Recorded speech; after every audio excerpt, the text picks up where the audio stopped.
प्यारे दोस्तों, आज मैं आपके लिए एक ऐसी इस्लामिक घटना लेकर आई हूँ जिसे सुनकर आपका दिल खुश हो जाएगा, क्योंकि ये एक ऐसी हिंदू लड़की का वाक्य है जो टोपी और दाढ़ी वालों से सख्त नफरत किया करती थी। लेकिन एक दिन वो एक मुसलमान के ऑटो में बैठ गई।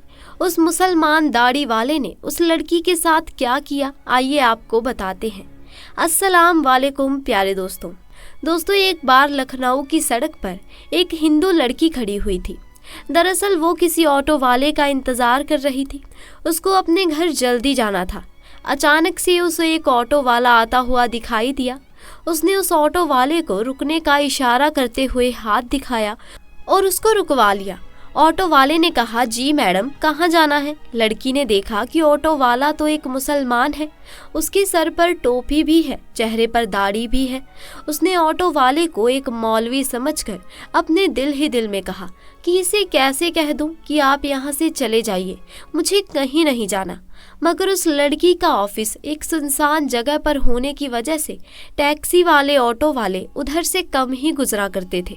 ऊपर से गर्मी भी बहुत ही तेज थी। उस लड़की के पास कोई रास्ता भी नहीं था, इसीलिए मजबूरन उसको इस मुसलमान ड्राइवर के ऑटो में बैठना पड़ रहा था। लड़की ने कहा कि मुझे सिविल लाइन जाना है। ऑटो वाले ने कहा, आप बताइए, मैं छोड़ आऊँगा। लड़की ने पूछा, कितने पैसे लेंगे? ऑटो वाले ने कहा, 200 रुपये लूँगा।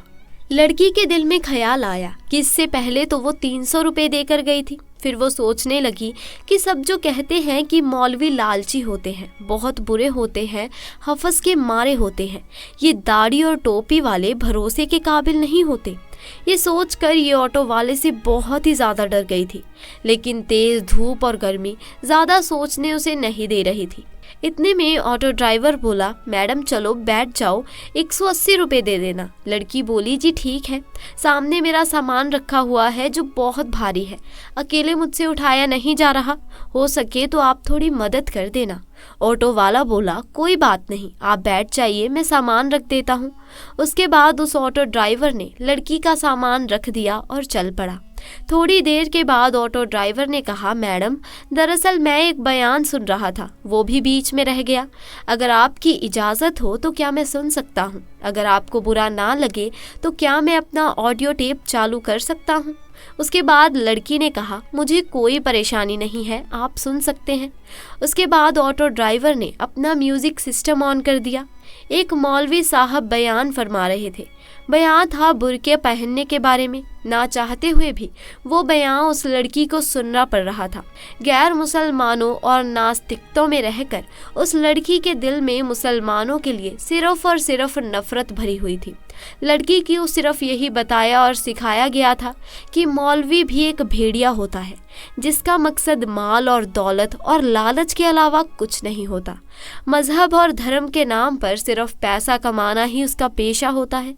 मगर अब ये लड़की एक मुसलमान के ऑटो में बैठी हुई थी और ना चाहते हुए भी एक मौलवी साहब का बयान सुन रही थी। इस बयान में मौलवी साहब एक ज़ोरदार आवाज़ से गरज रहे थे और ये कह रहे थे कि पर्दा अल्लाह का हुक्म है। पर्दा एक औरत के जिस्म का मुहाफिज है। उसके चेहरे से लेकर जिस्म के हर हिस्से, यहाँ तक कि इसके हाथ, पैर और कमर तक को ढांप कर हज़ारों की भीड़ में उसे महफूज होने का यकीन दिलाता है। पर्दा औरत को शैतान की नज़रों से बचाता है। देखने वाले अपनी आँख तक घुमा लेते हैं। वो सोचते हैं कि लड़की तो शरीफ मालूम होती है। पर्दा औरत की इज्जत है, उसकी सलामती का ज़मीन है, उसकी पाक दामीनी की जारी अलामत है। पर्दे में ही एक औरत की इज्जत है, लेकिन बेपर्दा उस औरत की मिसाल भुने हुए घौशत की तरह होती है, जिस पर एक मक्खी आकर बैठ जाती है, उस पर बैठकर अपनी गंदगी निकालती है और हर एक उसको खाने की नज़र से देखता है। हर नज़र उसे खाने और नोचने के लिए दौड़ती है। ये सब कुछ सुनकर उस लड़की को ऐसा लगा कि ये अल्फाज उसके लिए ही बोले जा रहे हों, क्योंकि जब वो ऑफिस से आती जाती तो रास्ते में हर लुच्चे लफंगे की नज़र उस पर पड़ती और वो उसको घूरा करते थे। उसको ऐसा लग रहा था कि उसकी मुसीबत का हल एक ही है और वो सिर्फ पर्दा है। इतने में ही उसके बताए हुए गली में ऑटो पहुंच चुका था। उसके घर के सामने जाकर ऑटो रुक गया। वह लड़की ऑटो से नीचे उतरी और कहने लगी, मेहरबानी करके आप मेरा सामान बाहर रखने में मेरी मदद कर दें। उसके बाद उन्होंने अपनी मम्मी को फ़ोन किया और कहने लगी, मम्मी सनी को नीचे भेज दो, मेरा सामान है जिसमें वज़न बहुत ही ज़्यादा है, इसको मैं अकेले ऊपर नहीं लेकर आ सकती। माँ ने फ़ोन पर कहा, सनी तो घर पर मौजूद नहीं है। ये सुनकर ऑटो ड्राइवर बोला, मैडम कोई बात नहीं, मैं आपका सामान ऊपर ले जाता हूँ। लड़की के दिमाग में तो पहले ही ये बात चल रही थी कि शायद ये पैसों के लालच में ये सब कर रहा है, चलो इससे सामान रखवा लेती हूँ, उसके बाद में जो भी ये पैसे मांगेगा उसको मैं दे दूंगी। ये सोचकर वो लड़की बोली, ठीक है आप ही रख दीजिए। उसके बाद ऑटो वाले ने उस लड़की का सामान उठाया और फर्स्ट फ्लोर पर ले जाकर उस लड़की के कहने पर फ्लैट के सामने उसका सामान रख दिया। उसके बाद में उस लड़की ने 300 रुपये निकाले और ऑटो वाले को देने लगी।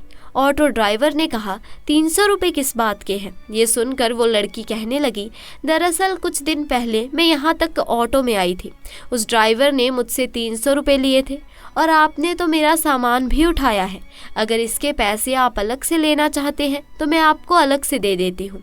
ये सुनकर ड्राइवर कहने लगा, मैडम आप अपने पैसे अपने पास ही रखें, जितने पैसों में हमारी बात हुई थी इससे ज़्यादा मैं आपसे नहीं ले सकता। और रही बात आपका सामान उठाने की, तो हमारा दीन हमें ये सिखाता है कि हमें दूसरे लोगों से हमदर्दी रखनी चाहिए, इसीलिए मैंने आपका सामान उठाकर आपकी मदद की है, इसीलिए इसके पैसे मैं आपसे नहीं ले सकता। ये कहकर ड्राइवर जाने लगा तो लड़की के मुंह से निकल गया, क्या आप एक मौलवी हैं? ऑटो ड्राइवर मुस्कुराने लगा और कहने लगा, मुमकिन है मौलवी साहब के बारे में आपको गलत जानकारी दी गई है, आपको मुसलमानों के बारे में गलत गाइड किया गया है।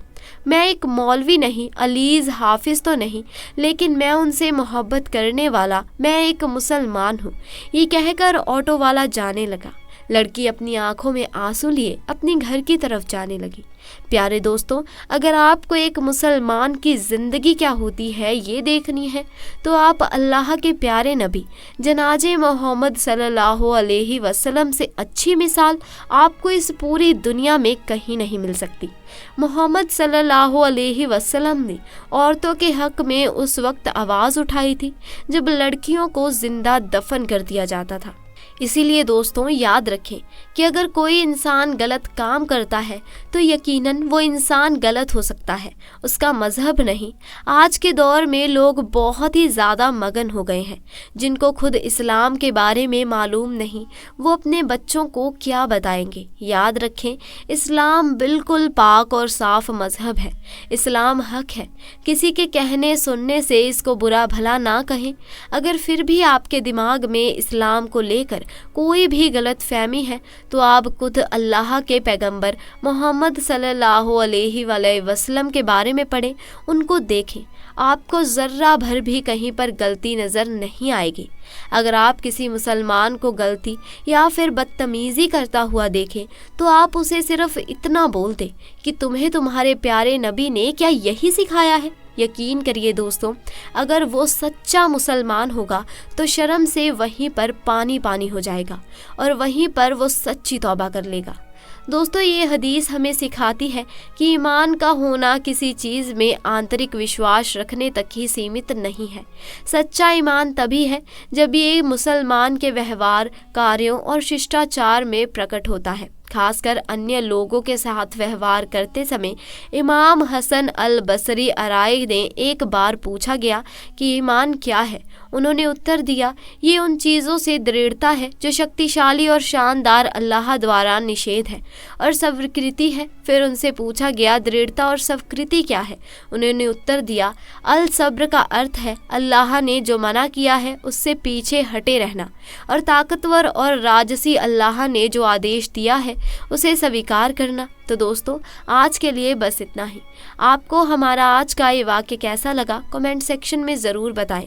साथ ही दोस्तों, वीडियो को लाइक करें, शेयर करें और चैनल को सब्सक्राइब करें। इंशाअल्लाह जल्द मुलाकात होगी ऐसे ही नए वाक्य के साथ।